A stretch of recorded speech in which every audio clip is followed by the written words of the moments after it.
Ya wis ngene iki lho Lur, jenasibe kuli.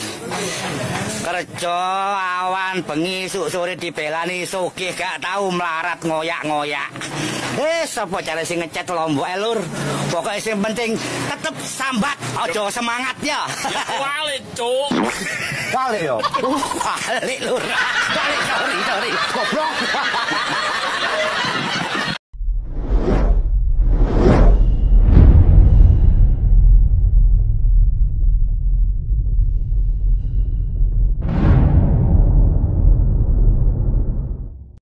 Tonton video ini sampai selesai ya.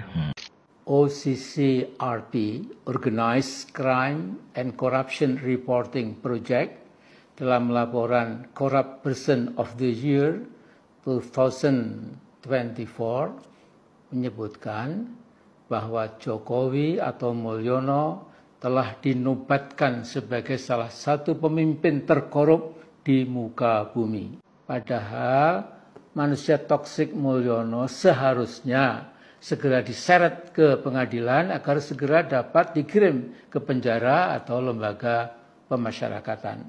Gini loh Mbak Amin, tuh dari pihak OCCRP itu udah klarifikasi kalau mereka itu tidak ada bukti kalau Bapak Jokowi itu korupsi. Ini penjelasannya nih, sama Tribun udah ditranslate menjadi bahasa Indonesia. Nah, kenapa OCCRP itu memasukkan Pak Jokowi sebagai finalis presiden terkorup di dunia? Karena dari OCCRP itu sendiri itu mendapatkan sekitar 50-an ribu email untuk memasukkan Pak Jokowi itu menjadi finalis presiden terkorup tahun 2024.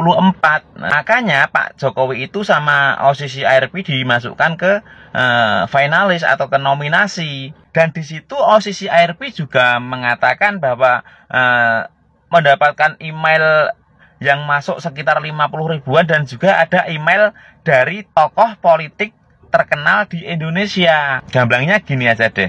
Mungkin yang mengirim email ke OCCRP itu adalah buzzer-buzzer Ateng ya, anak abah atau anak banteng. Jadi misalnya 500 orang gitu, per orang membuat email 100 email dengan nama-nama yang berbeda. Lalu email itu dikirimkan ke OCCRP gitu. Dan pemilihannya itu cuman melalui voting. Jadi yang votingnya paling banyak itu dia yang juara menjadi presiden terkorup. Dan Pak Jokowi ini kan menjadi runner up tuh. Dan kebanyakan yang voting, saya yakin itu pasti orang-orang dari Indonesia. Terutama Ateng tuh, anak abah sama anak banteng. Karena orang-orang luar negeri, pasti mereka tidak tahu ya kinerja Pak Jokowi di Indonesia seperti apa. Jadi kan kebanyakan yang memvoting itu adalah orang-orang dari Indonesia gitu loh Mbak. Dan mungkin Amin Rais sendiri itu juga yang mengirim email dan juga ikut ngevoting. Jangan keras-keras ya, nanti tidak dengar Amin Rais. Nanti kalau Amin Rais dengar berita ini, wah bisa-bisa stroke mendadak tuh. Kalau enggak, mungkin Amin Rais akan datang ke Solo nemui Pak Jokowi, mau mengecerek Pak Jokowi sendirian tuh Amin Rais tuh. Belagak. Kondom satu. Kondom sebentar ya. Ya, kondomnya masih di gudang, diambilin dulu ya. Tadi mau berapa kondomnya? Satu aja. Her, kondom satu her. Yang import habis, ada yang lokal, mau nggak? Adanya yang lokal mas. Iya, udah nggak apa-apa. Nggak apa-apa. Kondom lokal satu her. Mau yang wangi apaan? Wangi apa mas? Apa aja mbak? Yang kemarin kita pakai aja her. Itu suami saya yang suka pakai pakaian. Oh, Yang rasa kemangi. Ya itu mah nggak enak. Yang rembuh malam aja, yang rembuh malam. Oh, yang rasa nangka. Iya itu yang nangka. Yang rasa nangka aja ya mas. Enak, baunya nggak begitu menyengat. iya udah nggak apa-apa. Ya. Kondom rasa nangka satu ya her. Udah nikah. Kondomnya mau yang bergerigi apa enggak? Yang bergerigi Apa aja mbak yang penting cepet mbak?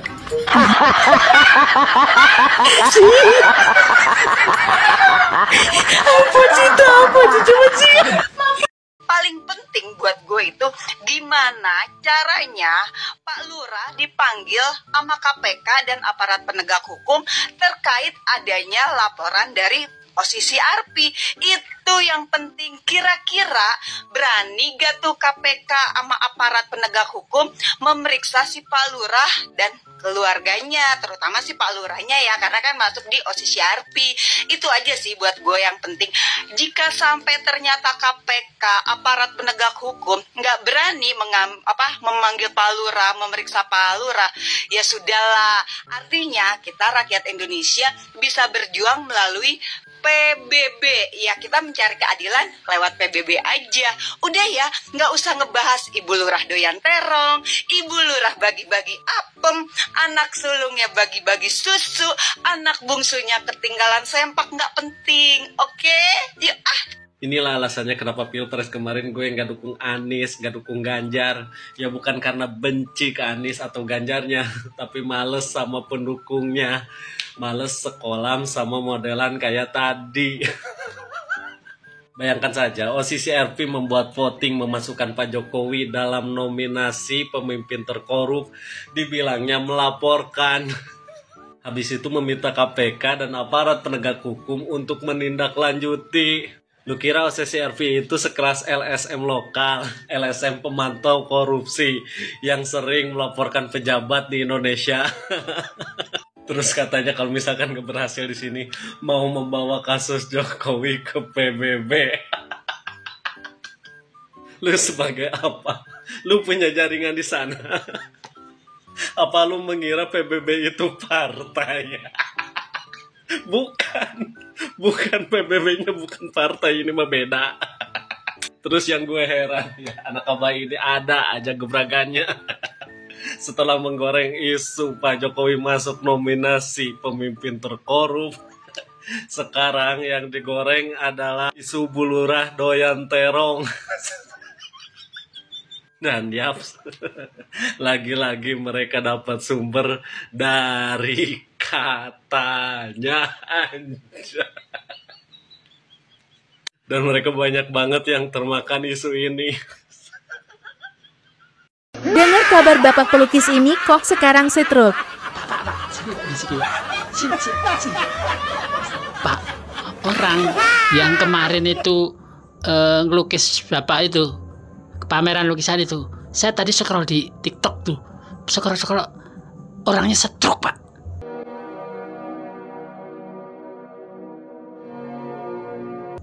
Bener apa enggak? Sekarang dirawat di Pantai Rapih Jogja, Pak.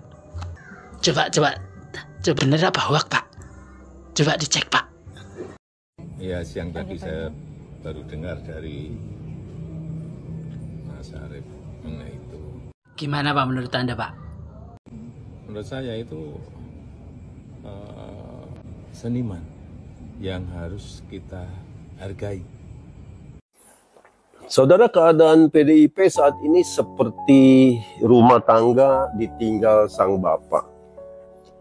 Sementara sang ibu marah-marah, bapaknya pergi, dan anak-anak kocar-kacir, saudara, karena tidak ada keteladanan, tidak ada figur sang bapak di dalam rumah. Sementara ibu juga kewalahan mendidik begitu banyak anak.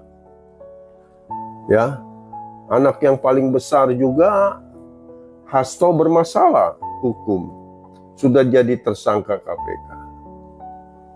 Sang ibu juga galau terus karena makin tua, sudah makin tua renta. Ya, apa daya, saudara? Sementara tetangga ikut nimbrung, yang ngegerecokin rumah tangga, ngomong yang bukan-bukan, ya tentang sang bapak lagi, ya menjelek-jelekan. Dan ketika kasus OSIS RP muncul, wah ini anak-anak senang sekali, saudara. Rasain lu bapak, kenapa lu tinggalin rumah? Sekarang lu jadi koruptor. Ya harusnya juga diperiksa oleh KPK, persis seperti si Pak Hasto itu, ya. Tapi ternyata Posisi Arfi mencabut beritanya dan hilang dari lamannya, dari websitenya, dan mengatakan, mengklarifikasi bahwa Bapak Joko Widodo itu tidak terbukti korupsi.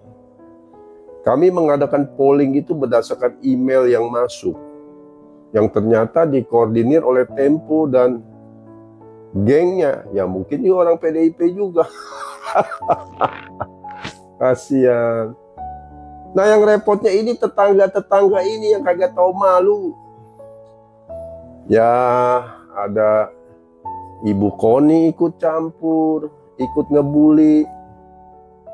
Ya, Ibu Iriana. Jadi makin kelihatan kualitas rumah tangga ini entah bagaimana ini. Ya keadaan rumah tangga tanpa sang bapak, tanpa figur, tanpa keteladanan. Dan banyak orang ngegerecokin yang tidak jadi makin baik, malah jadi makin buruk. Kemudian sang ibu juga bingung mau ngapain. Ya, mau ngapain. Sementara anaknya kocar-kacir, yang ke sana bicara, di sana bicara. Ya di sana berkomentar. Yang akhirnya makin bertambah ruwet dan membuat suasana rumah ini makin menjadi rusuh. Kasihan kan? Saya prihatin sekali.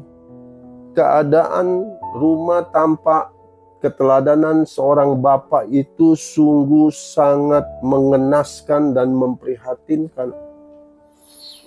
Tapi gimana lagi? Mau mengharapkan sang ibu tiba-tiba sadar dari segala kesalahannya dan kemudian memanggil sang bapak pulang, itu juga kagak mungkin. Karena sang ibu terkenal dengan arogannya, kesombongannya. Kalau sudah musuhin orang,